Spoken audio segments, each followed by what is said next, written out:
Assalamu alaikum and a very good day to everyone. This is PAT203 Soil Mechanics Lecture 4, Part 2.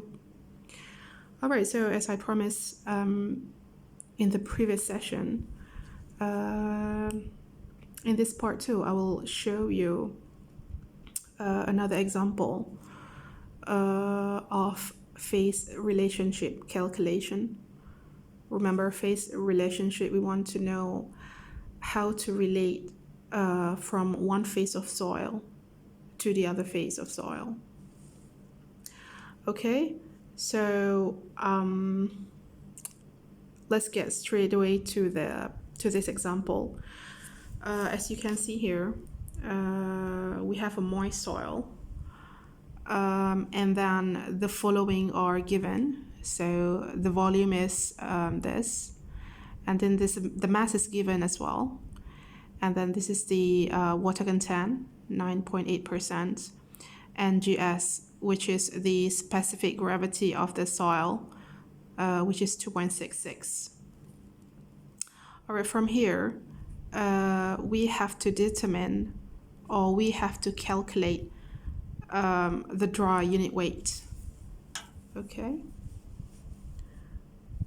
Can you see? So dry unit weight. We can write that way. Okay. So how to calculate the dry unit weight of the soil? First and foremost, we have to calculate the moist unit weight. Okay, which is this one equals to the moist unit weight equals to weight over volume. Is that right? Okay, so the weight is given, actually. The weight is given in the question, okay, but it is given in the form of mass, okay, or in Malay, berat diberi tapi dalam bentuk mass, which is in kilogram. Weight is in kilonewton. So basically we have to convert kg. We have to convert kg to kilonewton. Okay, so this is simple conversion. All right. So what is the mass? Mass is 13. Okay, let's write down here. 13.95 kilogram. So to convert to kilonewton, we have to multiply by 0.0098. Okay? Divide by V. So V is the volume. So the volume is also given here, but it is in centimeter cubed. So we have to convert this to meter cube. Okay, we have to use the SI unit. Okay, so let's write down here. This is simple math. Okay, I assume you guys can do the conversion properly at this stage. Okay, saya assume awak semua dapat buat pertukaran unit dengan baik. Okay, di peringkat ini. So V is 7080 centimeter cubed. To convert, we have to multiply by 10 to the power of negative 6. Okay, meter cubed, and this is kilonewton. All right, so please do this for me, and then you will get the answer. Okay, so if you do this, okay, and then you will get this answer. So moist unit weight equals to 19.31 kilonewton per meter cubed. But this is not the final answer yet. Okay, remember, we have to calculate the dry unit weight. Okay, so what we are calculating now, this is the moist unit weight. So we have to proceed this calculation, okay? This is not finished yet. it is not completed yet. So we have to proceed with calculating the dry unit weight. So the formula is moist unit weight over 1 plus moisture content. So this is moist unit weight. We got this already. So we just plug in the numbers here. And then 1 plus W. W is the water content. So water content is given here, which is 9.8%. So you plug in all the numbers. Okay, so you plug in all the numbers and then do this calculation, and then you will get the answer is, so the answer is approximately 17.6 kilonewton per meter. So this is the dry unit weight. So let me use a green highlight to highlight this for you. Okay, so done with question A. So B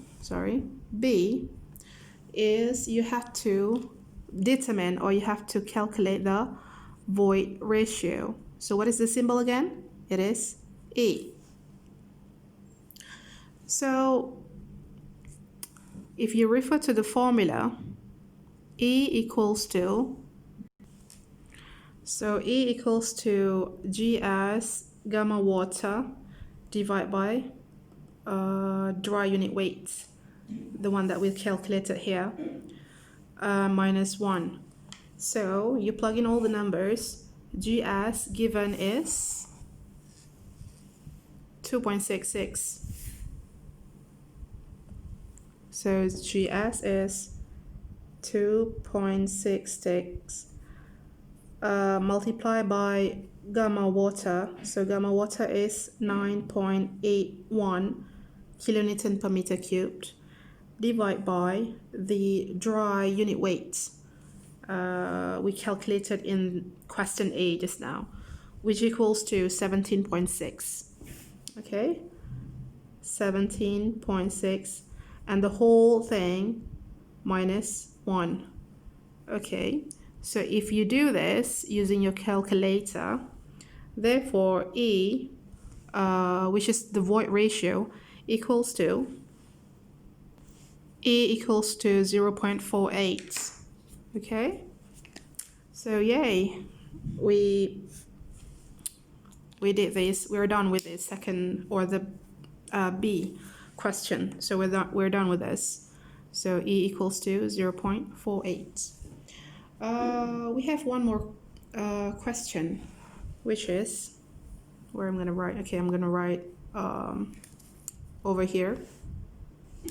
Okay, so I'm going to write on the right section here. So question C, we have to calculate volume occupied by water, or in Malay it is isi padu yang terisi oleh air. Okay, dalam tanah ni berapakah isi padu yang diisi oleh air? So how to calculate this? First, we can start with this well-known formula, which is density equals to mass over volume. Is that right? And then we can also write like this: density of water equals to mass of water divided by volume of water. So therefore you want to know the volume of water, so it is equal to mass of water divided by density of water, right? And from the previous session, for the mass soil, okay, so the void is partially filled with water, okay, and you can see here the total mass, okay, total mass of a soil sample equals to mass of soil plus, sorry, can you see? Mass of water. Sorry, this portion here is mass of water. This is mass of soil. So basically, total mass, which is M, equals to mass of soil plus mass of water. Okay, to get this one, to get mass of water, so you just rearrange this equation. It is therefore equals to total mass minus mass of soil. Okay, so we can put it in here. So therefore, mass of water equals to total mass minus mass of soil divided by gamma water. Okay, and then we can also write like this. From here, we can write like this: M minus M over 1 plus W. W is the water content divided by density of water. And now we will put all the numbers into this formula and it become like this. So from here, when you plug in all the numbers, it'll become like this. Mass is given in the question just now, which is 13.95 kilogram. Okay, so you just plug in the numbers here, and 1 plus W is the water content, which is 9.8%, over 1000 is the density of water, 1000 kilogram per meter cubed.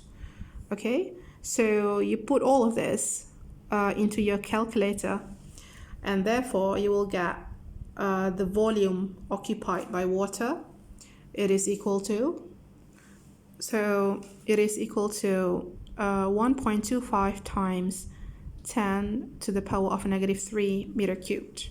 So this is in your soil sample, the volume occupied by water ataupun isi padu yang diisi dengan air adalah sebanyak 1.25 times 10 to the power of negative 3 meter cube. I'm going to highlight this green. Oh, sorry. Yeah. So yeah, that's that is for the second example on the phase relationship. What I want to say is you don't have to worry about the formulas. For example, if this is asked, okay, saya tanya ni, contohnya saya tanya soalan-soalan mengenai phase relationship in your assignments, for example, or maybe in your tests. So you don't have to worry because all the formulas will be given except for the well-known formulas. Well-known formulas bermaksud formula yang saya assume awak tahu. Sorry. Okay, contohnya density equals to mass over volume. So I'm not gonna give this kind of formula to you. Okay, so I assume that you memorized this already. Okay, same goes to unit weight equals to weight over volume. It's the same. Okay, these two are basically using the same concept, cuma dia punya unit je yang berbeza. Alright, so you don't have to worry about memorizing the formulas. Tak perlu risau mengenai macam mana nak memorize atau nak ingat semua formulas because they will be given to you, kecuali formula-formula yang well known macam ni. So I'm not going to give this to you. Okay, so yeah, that's all on the calculation part for phase relationship. I hope that this helps you to understand the subtopic better. If you have anything, please let me know. Okay, and thank you for listening. Bye-bye.